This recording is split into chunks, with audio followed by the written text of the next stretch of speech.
राधे राधे भक्तों। आज मैं आपको वृंदावन में स्थित बांके बिहारी मंदिर के बारे में 10 महत्वपूर्ण रहस्य की बातें बताने जा रही हूँ, जिसके बारे में आपको शायद ना पता हो। तो आइए हम जानते हैं बांके बिहारी मंदिर के बारे में। बांके बिहारी मंदिर मथुरा से 10 किलोमीटर दूर पर स्थित है। कहा जाता है कि यहाँ पर हमारे बांके बिहारी मंदिर बांके बिहारी क्रीड़ा करने आते थे, यानी वो यहाँ पर खेलने आते थे। और इसकी महत्वपूर्ण बातें हैं, जिनमें से पहली बात यह है कि इस मंदिर की स्थापना हरिदास जी द्वारा की गई थी, यानी स्वामी हरिदास, जो कि तानसेन के गुरु थे, कृष्ण भक्त थे। इन्हें कृष्ण और राधा दर्शन दिया करते थे। तो बांके बिहारी मंदिर की स्थापना स्वामी हरिदास जी द्वारा की गई थी। दूसरा है स्वयं प्रकट मूर्ति, यानी कि बांके बिहारी जो है हमारे, ये स्वयं प्रकट मूर्ति है। इन्हें किसी ने बनाया नहीं है। इन्हें स्वामी हरिदास जी ने निधिवन में पूजा अर्चना करके स्थापित किया था। उन्होंने ही प्रकट किया था।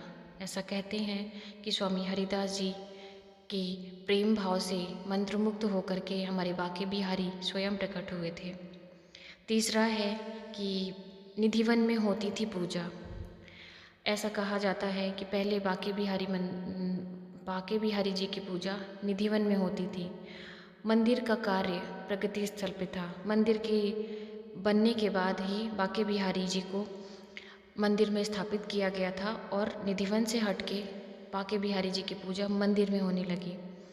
चौथा है राधा कृष्ण का रूप है, यानी कि हमारे बांके बिहारी जो हैं वो कृष्ण और राधा दोनों ही विग्रह के रूप में हमारी बांके बिहारी जी की पूजा होती है।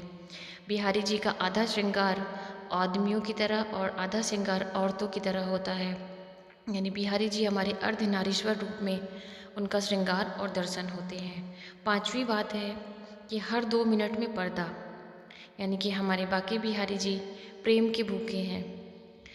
ऐसा कहा जाता है कि वो भक्ति भाव से मंत्रमुग्ध होकर के भक्तों के साथ भी चले जाते हैं, इसलिए हर 2 मिनट में पर्दा किया जाता है, ताकि बांके बिहारी की आंखों में आंखें डालकर लोग लगातार ना देख सकें।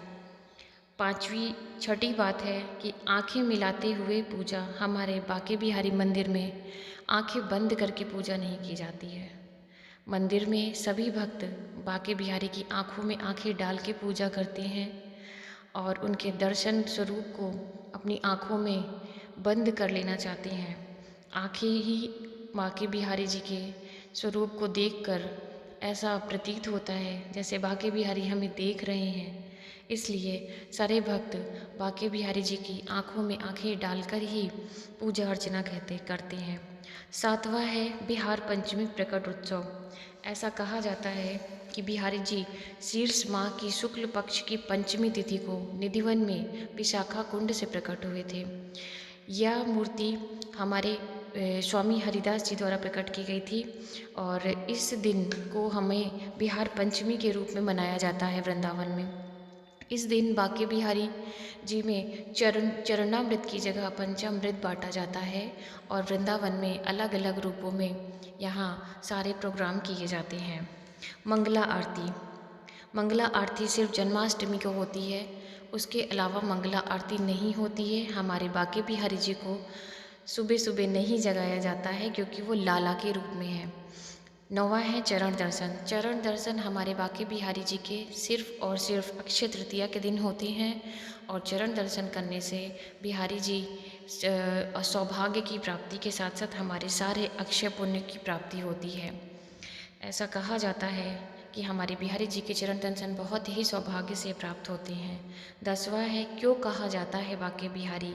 हमारे बांके बिहारी जी तीनों रूप में, अर्थात 3 कोण की आकृति है उनकी, यानी मुख में बांसुरी और कमर उनके कदम के वृक्ष से टिकी हुई और पैर एक दूसरे पर चढ़ाए हुए, ऐसी आकृति को बांके बिहारी कहा जाता है और यह नाम स्वामी हरिदास जी ने दिया था। सो राधे राधे भक्तों, ऐसे ही और जानकारी के लिए हमारे चैनल को सब्सक्राइब करिए, लाइक करिए, शेयर करिए। वृंदावन से राधे राधे।